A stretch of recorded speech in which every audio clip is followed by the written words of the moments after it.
नमस्कार प्यारे साथियों, स्वागत है आप सभी लोगों का आपके अपने मैथ्स में विशाल भारती सर में। आज का देखिए वीडियो बहुत ही इंपॉर्टेंट है। जो लेखपाल परीक्षा 2026 में आपका जो रिसेंटली हुआ है उसका पेपर का एनालिसिस आज हम लोग करेंगे। बड़ी मुश्किल से पेपर मिला है, किसी भाई का लिया जल्दी बनाया तो मैं लेकर आ गया। तो हमें क्या है देखना है किस प्रकार के क्वेश्चन पूछे गए हैं। नेक्स्ट जब आप ये लेखपाल की परीक्षा दोगे तो कैसी आपकी तैयारी होनी चाहिए, और जो बच्चे कोई भी एग्ज़ाम की तैयारी कर रहे हैं तो किस प्रकार के सवाल पूछे गए हैं, जीके से, करंट अफेयर से, हिंदी के सवाल, मैथ के सवाल, है ना। तो ये सारी चीज़ों का और ख़ासकर कंप्यूटर के भी सवाल यहाँ पर पूछे गए हैं। तो हमें सारे क्वेश्चन का एनालिसिस करेंगे और अच्छे से पढ़ेंगे और देखेंगे यहाँ पर कि आपका उत्तर कितना सही होता है। जिन बच्चों ने एग्ज़ाम दिया है वो भी अपना चेक कर लेंगे लेखपाल का जो परीक्षा हुआ है। तो चलिए बिना देर के वीडियो को शुरू करते हैं। यहाँ पर देखिए पहला क्वेश्चन देखिए पूछा गया है। अब यहाँ ध्यान दीजिएगा, क्वेश्चन पेपर का यहाँ पर सेट तो अलग अलग बनाया नहीं गया है। बस एक ही क्वेश्चन पेपर जो 100 क्वेश्चन दिए गए हैं, बस 100वें क्वेश्चन को पहला दे दिया गया या 96 क्वेश्चन को दूसरा नंबर डाल के दे दिया गया। तो इस प्रकार अलग अलग सेट बनाया गया। तो घबराइएगा नहीं, कहेगा सर ये कहाँ से आ गया। तो ये बिल्कुल आपके ही पूरे पेपर का ही है। इसमें बस क्वेश्चन नंबर को इधर उधर करके दिया हुआ है, बाकी पूरा यहाँ पर क्वेश्चन दिया गया है। तो चलिए देखिए क्या है पहला क्वेश्चन। तो यहाँ पहला क्वेश्चन पूछा गया है, निम्नलिखित वाक्यों में से अशुद्ध वाक्य का चयन कीजिए। तो इसमें अशुद्ध वाक्य क्या है। तो अब देखिए लेखपाल का परीक्षा है, टोटल आपको 5 ऑप्शन देखने पड़ेंगे पूरे क्वेश्चन में, है ना। तो घबराइएगा नहीं, लास्ट में बस उपयुक्त में से कोई नहीं, नॉन ऑफ द एबव बस यही है डाला गया है। बाकी 4 ऑप्शन तो आपका मेन है ही, ठीक है। तो पहला ऑप्शन है, उसने हाथी पर हौदा रख दिया, ये भी अशुद्ध है। लेकिन हमें हाँ ये तो शुद्ध है। दास्ता युक्त जीवन ठीक नहीं, ये भी शुद्ध है। 4 आदमी के बैठने की व्यवस्था करो, ये तो अशुद्ध है। अब हम भोजन करेंगे, उपयुक्त में से कोई नहीं। तो इसमें देखिए सही जो है, तो इसमें से तो यहाँ पर सी वाला ऑप्शन सही है, क्योंकि 4 आदमी की बैठने, 4 आदमियों के बैठने की व्यवस्था, ये सही होगा। तो यहाँ पर ऑप्शन सी जो है सही है। तो दूसरा प्रश्न देखिए है, अध्यात्म शब्द का संधि विच्छेद। संधि विच्छेद क्या है देखिए यहाँ पर, अधधन आत्म या अधिधन आत्म या अध्याधनतम या अधाधन आत्म, क्या होगा उपयुक्त में से कोई नहीं। तो इसमें देखिए बी वाला सही है, अधिधन आत्म अध्यात्म, ठीक है। तो ऑप्शन बी आपका करेक्ट है।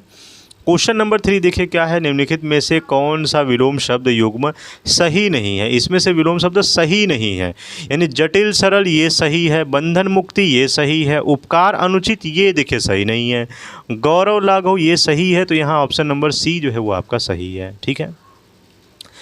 नमस्ते का सही संधि विच्छेद है, बहुत इंपॉर्टेंट है। मतलब बहुत सारे बच्चों ने इसको मिस्टेक कर आए हैं यहाँ पर।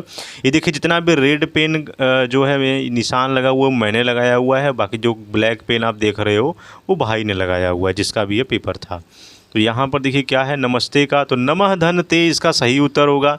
भाई ने यहाँ पर नम धन अस्ते लगा दिया है, तो ये तो पूरी तरह से गलत हो गया। भाई का भाई संधि विच्छेद अच्छे से पढ़ लो यार, ठीक है। सी है नम आधा म है, तो ये भी नहीं होगा भाई, ऑप्शन नंबर ए आपका सही होगा, ठीक है। अब यहाँ 5वां देखिए मुहावरा दिया गया है कि बहती गंगा में हाथ धोना। इस मुहावरे का अर्थ क्या है। तो ये बच्चे को पता है भाई, अवसर का लाभ उठाना होता है। तो बस कुछ ऑप्शन देखना ही नहीं है, चुपचाप सी लगा दीजिए आप, ठीक है। यहाँ से ऑप्शन सही है सी वाला। यहाँ पर देखिए पूछा गया है कि सिंह शब्द का पर्यायवाची नहीं है। इसमें से सिंह शब्द का पर्यायवाची नहीं है। देखिए यहाँ पर गयंद ये नहीं है सिंह का, केसरी है, शार्दुल है, हरी है, लेकिन गयंद नहीं है। तो यहाँ से ऑप्शन नंबर ए सही है, ठीक है। 7वां प्रश्न है, नरेश धीरे धीरे बोलता है, रेखांकित शब्द में कौन सा क्रिया विशेषण अव्यय है। अब जिन भाइयों को क्रिया विशेषण मालूम होगा तो वो बिल्कुल यहाँ पर रीतिवाचक लगाएंगे, क्योंकि यहाँ पर नरेश धीरे धीरे बोलता है। तो यहाँ पर जो रेखांकित शब्द है धीरे धीरे, ये रीतिवाचक है, यानी ऑप्शन बी आपका सही है। इसके बाद 8वां है, झरना का पर्यायवाची नहीं है। इसमें से कौन सा नहीं है झरना का। प्रपात है, सोता है, निर्झर है, लेकिन वारी नहीं है। तो ऑप्शन नंबर बी आपका सही है। निम्नलिखित वाक्यों में से शुद्ध वाक्य का चयन कीजिए। पहला ऑप्शन है, मानस के रचयिता तुलसीदास हैं, यानी शुद्ध वाक्य का रचना हमें सही करना है। ये तो पहला ही यहाँ पर वाक्य गलत है। मुझे कल जयपुर जाना है, यह जो है ये भी अशुद्ध है और हमें तो शुद्ध चयन करना है। सुदामा कृष्ण के परम मित्र थे, ये शुद्ध है तो बस सी पर टिक लगा दीजिए। कोई डॉक्टर को बुला दो तो ये अशुद्ध है। उपयुक्त में से कोई नहीं, यानी ऑप्शन नंबर सी आपका सही है, याद रखिएगा। 10वां है, किस वाक्य में निपात का प्रयोग हुआ है, यानी इसमें निपात का प्रयोग है। जैसे हरीश छत पर बैठा है, ये इसमें निपात का प्रयोग नहीं हुआ है। आप भी आइएगा, इसमें निपात का प्रयोग हुआ है, यानी ऑप्शन नंबर बी आपका सही है। 11वां देखिए, किस्टोन प्रजाति शब्द किसने गढ़ा था, यानी किस्टोन, हु क्वाइंड थीम किस्टोन स्पीसीज, यानी किस्टोन शब्द किसने गढ़ा था। तो उनका देखिए यहाँ पर उत्तर सही है, रॉबर्ट टी पेन यहाँ पर है, ऑप्शन नंबर ए सही है। ठीक, इसके बाद क्वेश्चन नंबर देखिए आपका 12 देखिए पूछा गया है, ब्लॉकचेन प्रौद्योगिकी के बारे में निम्नलिखित में से कौन सा कथन सबसे सटीक है।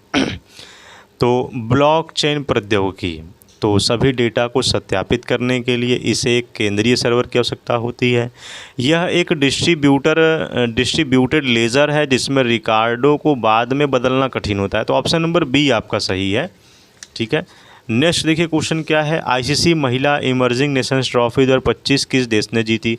तो इमर्जिंग नेशंस ट्रॉफी देखिए क्या है, वो थाईलैंड जीता था, भाई ने भारत लगा कर आया है, तो यहाँ ऑप्शन नंबर सी सही है। डीएनए फिंगरप्रिंट की तकनीक को प्रारंभ में किसके द्वारा विकसित किया गया था। तो याद रखिएगा, डीएनए का जो फिंगरप्रिंट तकनीक है प्रारंभ में एलेक्स जेफरिक द्वारा यहाँ पर किया गया था, तो ऑप्शन नंबर डी जो है वो सही है। क्वेश्चन नंबर 15 देखिए क्या है, निम्नलिखित में से किस युग्म का गलत मेल है, इसमें से गलत मेल कौन सा है। आईआरडीपी ये सही है, सामुदायिक विकास कार्यक्रम 1952 ये सही है, राष्ट्रीय विस्तार सेवा ये सही है, लेकिन मनरेगा 1999 ये गलत है, यानी ये डी वाला ऑप्शन सही है।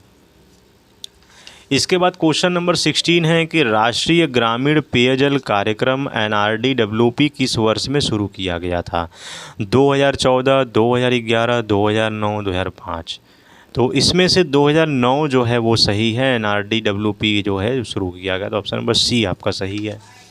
क्वेश्चन नंबर 17 देखिए क्या है कि राष्ट्रीय स्वच्छ वायु कार्यक्रम NCAP के अंतर्गत वास्तविक समय में वायु गुणवत्ता डेटा की निगरानी और अद्यतन करने के लिए कौन सा पोर्टल लॉन्च किया गया, यानी राष्ट्रीय स्वच्छ वायु कार्यक्रम NCAP। तो यह प्राण है, क्या नाम है उसका, प्राण, ऑप्शन नंबर डी सही है। उमंग वायु सफ़र ये नहीं है।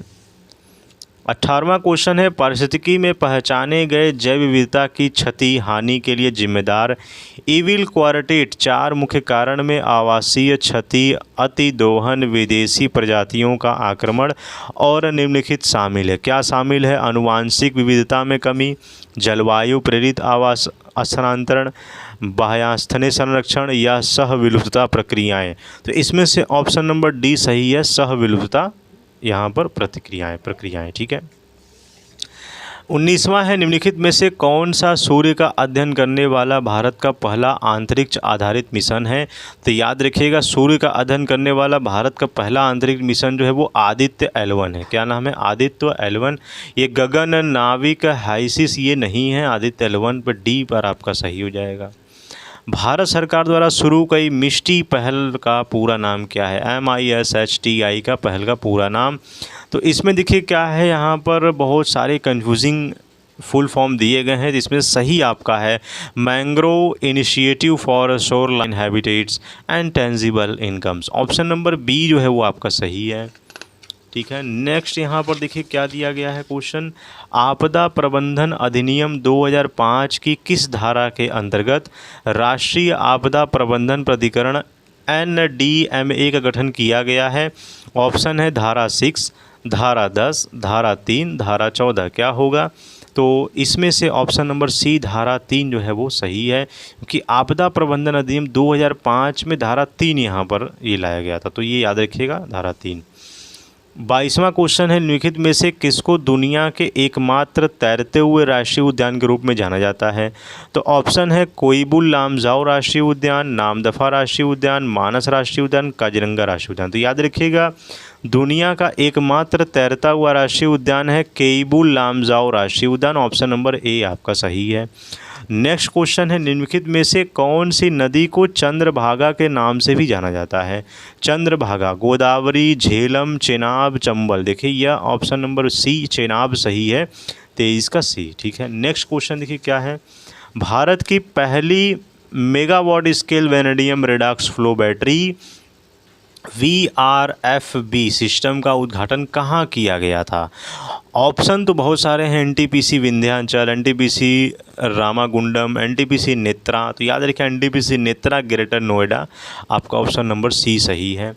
नेक्स्ट क्वेश्चन है, भारत के संविधान की प्रस्तावना में समाजवादी और पंथ निरपेक्ष शब्द किसके माध्यम से जोड़े गए थे? तो याद रखिएगा समाजवादी और पंथ निरपेक्ष शब्द जो है वो 42वां संशोधन अधिनियम 1976 में यह हुआ था। ठीक है, तो ऑप्शन नंबर डी आपका सही है। नेक्स्ट क्वेश्चन देखिए क्या है आपका, निम्नलिखित में से किस स्वतंत्रता सेनानी को फ्रंटियर गांधी के नाम से जाना जाता है?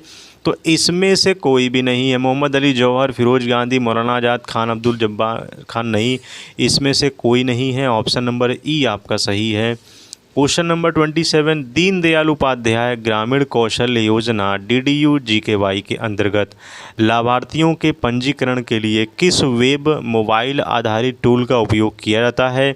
तो ऑप्शन है कौशल पंजी, ई श्रम पोर्टल, उमंग, कौशल भारत। क्या होगा इसका उत्तर देखिए, तो दीनदयाल उपाध्याय ग्रामीण कौशल योजना जो है वो कौशल पंजी के नाम से जाना जाता है, तो यह वेब है, मोबाइल है, ऑप्शन नंबर ए आपका सही है। नेक्स्ट क्वेश्चन देखिए क्या है, भारत में निम्नलिखित में से किस विधान के अंतर्गत तटीय विनिमय क्षेत्र CRZ अधिसूचित किया गया है? ऑप्शन है भारतीय वन अधिनियम 1927, जल प्रदूषण निवारण तथा नियंत्रण अधिनियम 1974, वन्य जीव संरक्षण अधिनियम 1972, पर्यावरण संरक्षण अधिनियम 1986। तो याद रखिए आपका उत्तर होगा पर्यावरण संरक्षण अधिनियम 1986, ऑप्शन नंबर डी आपका सही है।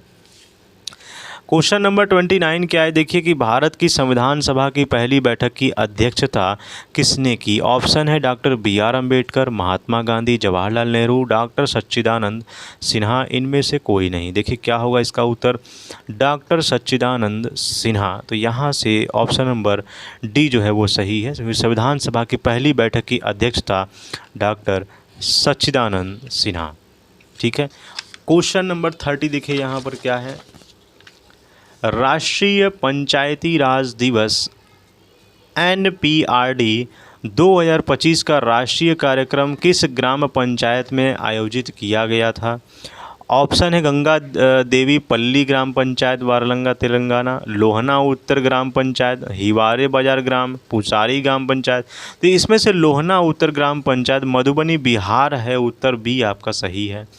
नेक्स्ट क्वेश्चन देखिए 31 है, 2025 के ब्रिक्स शिखर सम्मेलन की अध्यक्षता ब्रिक्स के किस सदस्य ने यहाँ पर की थी? तो उत्तर देखिए है लुइस इनासियो लूला दा सिल्वा, ऑप्शन नंबर ए आपका सही है। नेक्स्ट क्वेश्चन देखिए है, कौन सा सिद्धांत यह कहता है कि दो बहुत करीब से संबंधित प्रजातियां जो एक ही तरह के संसाधनों के लिए प्रतिस्पर्धा कर रही हैं अनिश्चित काल तक एक साथ नहीं रहती? ऑप्शन है लिबिक का न्यूटन नियम, गॉस का नियम, हार्डी विनबर सिद्धांत, एलन का नियम। ये साइंस का देखिए सवाल है, ये गॉस का नियम पर आधारित, उत्तर बी आपका सही है। नेक्स्ट क्वेश्चन देखिए 33 का, कौन सा नवीकरणीय ऊर्जा कार्यक्रम विशेष रूप से ग्रामीण क्षेत्रों में पारिवारिक प्रकार के बायोगैस संयंत्रों का समर्थन करता है? ऑप्शन है राष्ट्रीय बायोगैस और खाद्य प्रबंधन कार्यक्रम, बायोगैस आधारित विद्युत उत्पादन कार्यक्रम, SATAT पहल या गोबर धन योजना। क्या होगा इसका उत्तर देखिए कि नवीकरणीय ऊर्जा कार्यक्रम जो है वो राष्ट्रीय बायोगैस और खाद्य प्रबंधन कार्यक्रम है, ऑप्शन नंबर ए आपका सही है। नेक्स्ट क्वेश्चन देखिए आपका है, स्वभाव स्वच्छता संस्कार स्वच्छता 2024 अभियान चुनौतीपूर्ण और सर्वाधिक गंदे स्थानों में परिवर्तन के लिए 3 प्रमुख स्तंभों पर आधारित है। निम्नलिखित में से कौन सा इन स्तंभों में से एक नहीं है? ऑप्शन है स्वच्छता की भागीदारी, संपूर्ण स्वच्छता, सफाई का संचार, सफाई मित्र सुरक्षा शिविर, उपयुक्त में से कोई नहीं। तो स्वच्छता स्वभाव स्वच्छता संस्कार स्वच्छता 2024 का अभियान जो था वो सफाई का संचार था, ऑप्शन नंबर सी आपका सही है। नेक्स्ट क्वेश्चन है, प्लासी की युद्ध 1757 में अपनी विजय के बाद अंग्रेज़ों ने बंगाल का नवाब किसे नियुक्त किया। अब देखिए ये सवाल मैं आपको हज़ारों बार बता चुका हूँ, मेरे चैनल पर आप देखिएगा जाकर, जो एंशियंट हिस्ट्री का सिलेबस अभी देखिए पढ़ाया जा रहा है, इतिहास सीरीज़ नाम से प्लेलिस्ट है, आप उसको जाकर देखिए। पूरा लूसेंट का सीरीज़ कवर कर रहा हूँ, जिसमें जितने भी सवाल आए हुए हैं, कोई भी कॉम्पिटिटिव एग्ज़ाम का जीके का जो सवाल है वो सब मैं कवर कर रहा हूँ। तो जाकर अभी पहले वीडियो छोड़कर जाइए, पहले जुड़िए, देखिए, सब्सक्राइब करिए और देखिए, है ना। तो वहाँ से पूरा जीके मैं कवर कर रहा हूँ, यानी एक भी क्वेश्चन छूटने ना पावे, मैं इस पर मैं काम कर रहा हूँ, ठीक है, ताकि जीके का कहीं से भी कोई सवाल आए हम लोग पूरा कर लें, ठीक है। क्योंकि बहुत ही रैंक अगर लाना है तो आपको इंग्लिश और जीके, ये दो चीज़ें बहुत ही स्ट्रांग होनी चाहिए। बाकी रहा आपका मैथ और रीजनिंग, तो वो केवल क्वालिफाइंग इन नेचर होता है, बस क्वालिफाई आपको करना है। लेकिन आपका रैंक अगर दिलाना है तो वो इंग्लिश और जीके ही है, ये याद रखिएगा। तो जीके को हल्के में मत लीजिएगा, बहुत इंपॉर्टेंट है, जाकर देखिए उसको, ठीक है। तो यहाँ से प्लासी की 1757 में अपनी विजय के बाद अंग्रेज़ों ने बंगाल का नवाब किसे नियुक्त किया, तो वो मीर जाफ़र को किया। किसको किया, ये राय दुर्लभ, मीर मदन, मोहनलाल, ये सब नहीं है, मीर जाफ़र, बस आंख बंद करके टिक लगाइए। नेक्स्ट क्वेश्चन है, खाद्य श्रृंखला के क्रमिक पोषी स्तरों पर रसायनों का संचय कहलाता है, क्या कहलाता है। भाई ने यहाँ पर सुपोषण लगा दिए, जो कि पूरी तरह से गलत है। रसायनों का संचयन जो है जैव आवर्धन कहलाता है। ऑप्शन नंबर ए जो है वो सही है। नेक्स्ट क्वेश्चन है, निम्नलिखित में से किसने भूगोल में रुको और जाओ निश्चयवाद नामक संकल्पना प्रस्तुत की, तो उसका नाम है Griffith Taylor. Option number C सही है, याद रखिएगा। नेक्स्ट क्वेश्चन है, उल्का पिंड के गिरने से निर्मित लोनार क्रेटर झील महाराष्ट्र के किस जिले में स्थित है, तो उल्का पिंड के गिरने से लोनार क्रेटर झील वो बुलढाणा, महाराष्ट्र का बुलढाणा जिला है, वहाँ पर स्थित है। ऑप्शन नंबर सी आपका सही है। क्वेश्चन नंबर देखिए यहाँ पर 39 क्या है, यहाँ पर टोटल 50 क्वेश्चंस का डिस्कस करूँगा, और जो बाकी बचे हुए 50 क्वेश्चंस मैं नेक्स्ट वीडियो में कवर करूँगा, ठीक है। नेक्स्ट देखिए यहाँ पर 39 क्वेश्चन है, उभरते विज्ञान प्रौद्योगिकी और नवाचार सम्मेलन ESTIC 2025 के उद्घाटन के दौरान नवंबर 2025 में कौन सी योजना शुरू की गई थी। ऑप्शन है प्रौद्योगिकी नवाचार योजना TIS, विज्ञान में परिवर्तनकारी और उन्नत अनुसंधान के लिए योजना, या अनुसंधान विकास और नवाचार RDI योजना। तो RDI योजना ये है हमारा उभरते विज्ञान प्रौद्योगिकी और नवाचार सम्मेलन। तो RDI ऑप्शन नंबर सी आपका सही है। नेक्स्ट क्वेश्चन क्या है, भारतीय राष्ट्रीय कांग्रेस के किस अधिवेशन में पूर्ण स्वराज का लक्ष्य अपनाया गया था। तो पूर्ण स्वराज का ये लाहौर अधिवेशन 1929 में, बच्चे को पता है, बस लाहौर अधिवेशन, आंख बंद करके टिक लगा दीजिए। इसके बाद क्वेश्चन 41 देखिए, निम्नलिखित में से कौन सा NDMA या UNDRR के मानक ढांचों के अनुसार आपदा जोखिम आकलन में प्रयुक्त संबंध का सही प्रतिनिधित्व करता है। तो देखिए एक फार्मूला होता है, जोखिम बराबर खतरा गुणे सुभेदता गुणे सामना करने की क्षमता भागे अनावरण। क्या ये ए वाला सही है, नहीं ये गलत है। बी वाला देखिए सही है, क्योंकि जोखिम बराबर होता है खतरा गुणे सुभेदता गुणे अनावरण, और इसको भाग दे दो सामना करने की क्षमता से। तो ऑप्शन नंबर बी आपका सही है। क्वेश्चन नंबर 42 देखिए कि किस समाजशास्त्री ने शमरीपेट गांव का अध्ययन किया और इंडियाज चेंजिंग विलेजेस लिखी। तो ऑप्शन है योगेंद्र सिंह, AR देसाई, MS श्रीनिवास, या SC दुबे। तो SC दुबे उनका नाम है, याद रखिएगा। ऑप्शन नंबर डी सही है। क्वेश्चन नंबर 43 देखिए क्या है यहाँ पर, इंडिया AI इम्पैक्ट शिखर सम्मेलन 2026 में मानव केंद्रित दृष्टिकोण को मानव संक्षिप्तकार में समाहित किया गया था। अक्षर N का क्या अर्थ है। ऑप्शन है यहाँ पर राष्ट्रीय एकजुटता, नेशनल सॉलिडेरिटी, राष्ट्रीय सुरक्षा, नेशनल सिक्योरिटी, या राष्ट्रीय संप्रभुता, नेशनल सॉवरेंटी। तो ऑप्शन नंबर सी सही है, राष्ट्रीय संप्रभुता। ऑप्शन सी आपका सही है। क्वेश्चन नंबर 44 देखिए, रेपो दर वह दर है जिस पर भारतीय रिजर्व बैंक आरबीआई वाणिज्यिक बैंकों को निम्न के बदले धन उधार देता है। किस पर उधार देता है? विदेशी मुद्रा भंडार पर, स्वर्ण भंडार पर, या सरकारी प्रतिभूतियां पर, या कॉरपोरेट बांड पर।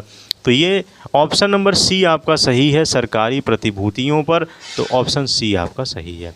इसके बाद यहाँ पर देखिए डाटा वाला सवाल पूछा गया है, मैथ का है, बहुत इंपॉर्टेंट है और बहुत आसान भी है। मैं इसका उत्तर आपको बता दे रहा हूँ, इसको आप हल कर लीजिएगा। ये पाई चार्ट दिया गया है, भारत बॉन्ड्स के लिए प्राप्त अंशदान दर्शाया गया है।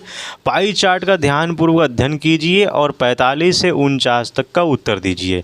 तो भारत बॉन्ड के लिए प्राप्त अंशदान है, बैंक को 4% मिला है, कंपनियां जो हैं वो 2% है, पब्लिक को 18%, एनआरआई को 33%, पेंशन फंड को 32% और एफआईआई को 11% यहाँ पर अंशदान मिला है। तो क्वेश्चन क्या पूछा गया है? देखिए यहाँ पर क्वेश्चन क्या पूछा गया है कि यदि एफआईआई द्वारा कुल योगदान 33,000 करोड़ है तो एनआरआई और बैंक द्वारा भारत बॉन्ड में अंशदान के लिए दी गई योगदान राशि क्या है?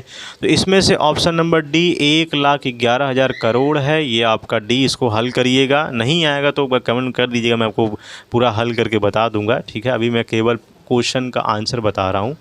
क्वेश्चन नंबर 46 देखिए, क्या यदि पब्लिक और पेंशन फंड के बीच योगदान राशि का अंतर 5,000 करोड़ है तो भारत बॉन्ड्स के लिए अंशदान की गई कुल राशि लगभग कितनी है? तो याद रखिएगा 35,714 करोड़ है। ऑप्शन नंबर डी आपका सही है। फिर क्वेश्चन नंबर 47, यदि कुल निवेश 55,000 करोड़ है तो पेंशन फंड और पब्लिक द्वारा संयुक्त निवेश क्या होगा? 27,500 करोड़ इसका उत्तर होगा। देख लीजिएगा, नहीं आएगा मैं आपको बता दूंगा, कमेंट करिएगा।